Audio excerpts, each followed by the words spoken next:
Hi everyone, my name is Karen and welcome back to my channel Rather Be Reading. I'm here today to do my first weekly wrap up for the first week of March.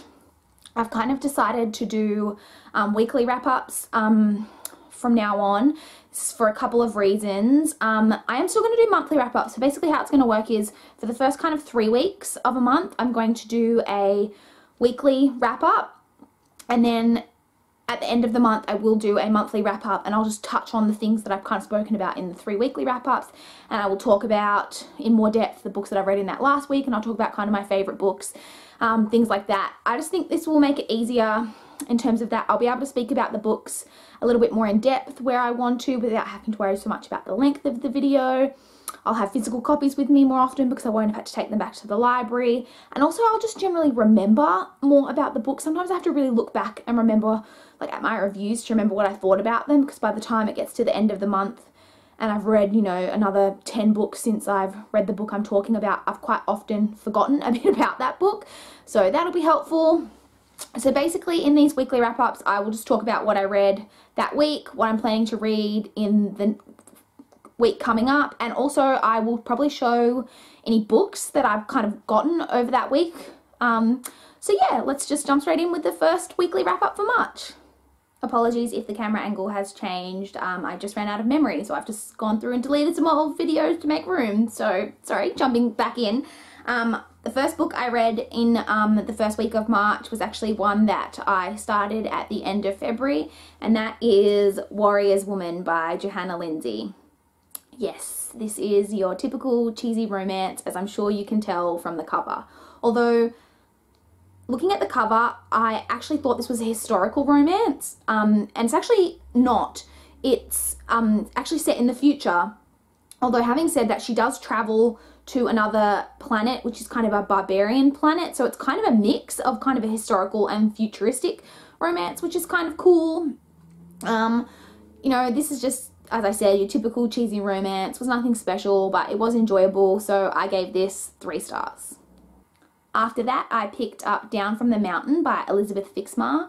I got this from NetGalley, so thank you Albert Whitman and Company. This one is actually published on March 1st, so it is available now.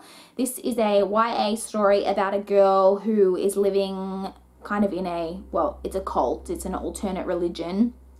And I really enjoy stories set in cults, and I thought that the author did a really amazing job of kind of showing you and explaining to you why Eva, the main character, like believed and thought the things that she did, and also did a really good job of showing you this kind of slow realization on Eva's part that maybe everything that she's been told and brought to believe by Ezekiel, the cult's leader, isn't necessarily true, and that, you know, maybe everyone who's not in the cult and isn't like a chosen person isn't necessarily a heathen. And yeah, it was quite good. I thought that the main character Eva was really beautifully complex. I really enjoyed her character.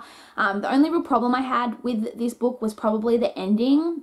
Not so much the climactic part of kind of the book, but more kind of the after, like what followed on from that.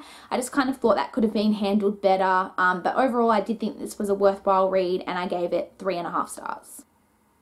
The last thing that I read this week was this bind-up of the first 3 volumes of Saga. Yes, I finally read this. I'm not going to hold this up for the whole time I talk about it, because this is, it's hardcover and it's like, it's really heavy. I loved this. I have never read a graphic novel before, so I wasn't really sure how I would enjoy kind of that medium of storytelling, but I really loved it. I mean, I know obviously that everyone on BookTube, everyone loves it, so I thought I would enjoy it. I just wasn't sure how much, but I loved it. The artwork is just, it's beautiful. It amazes me that people can do that type of thing, because I am seriously artistically challenged. But it was just beautiful. I really loved the story. I loved that it was told from the point of view kind of their child. I loved it. I cannot wait to pick up volume 4. I've already got it on hold at my library, so I'm just waiting for that to come in, and I will be picking that up as soon as it comes in, I'm sure. Yeah, it's just beautiful, and I loved it. I gave it this bind up 5 out of 5 stars. So that's everything I read in the first week of March. Now I'm just going to quickly go over the things that I'm hoping to pick up next week. At the moment, I'm currently reading Ugly Young Thing by Jennifer Janes. I mentioned this in my March TBR. This is the sequel to Never Smile at Strangers, which I read back in January. I can't really say too much about it because it is a sequel, but I gave the first book 4 stars. It's a mystery thriller, and I'm hoping that I enjoy the sequel as much as I did the first one.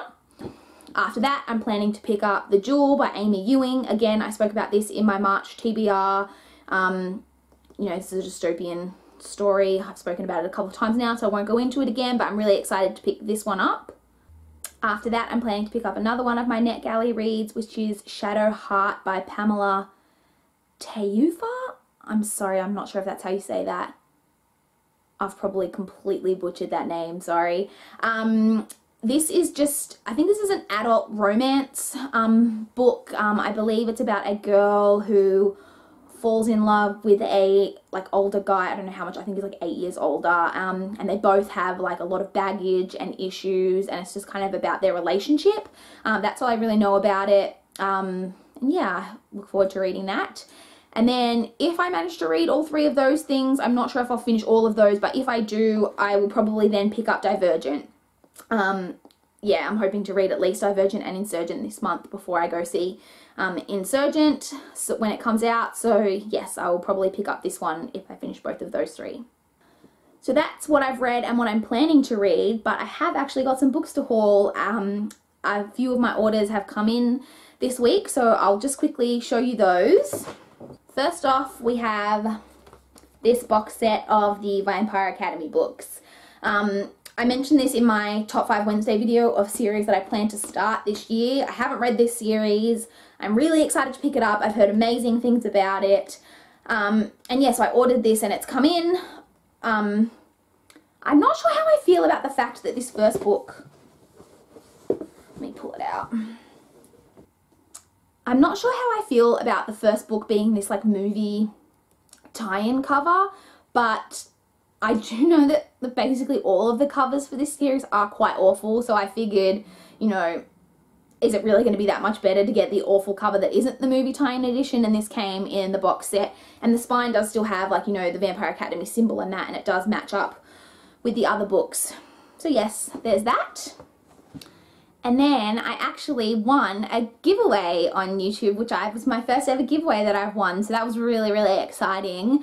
I won a giveaway over on Tasha from the Bookish Girls channel. You guys should definitely go and check her out because obviously she's awesome. I mean, she had me winning a giveaway, so clearly she's amazing.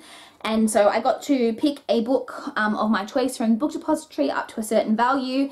And she sent it to me and I picked Horror Store by Grady Hendrix. I'm really excited to check this out. It just seems really unique to me. I'm sure you guys know, but this is like kind of a story set in like a haunted IKEA style store, and it's made to look like an IKEA catalog, and there's, you know, a map at the front and different pictures of different furniture items and things throughout it, and it just looks really amazing, and this is just really unique, and I can't wait to read it. And then not only did I win that giveaway, I also won a giveaway on Twitter from Dimmix. Dimmix is kind of the, I guess it's like the Barnes & Noble equivalent here in Australia. I haven't actually been to Barnes & Noble, so I'm not sure, but from what I can tell, it seems to be the equivalent. And this arrived, I went to pick this up from the post office yesterday. I haven't opened it yet, so I do know obviously what I won, but I don't really know that much about it, so let's open this.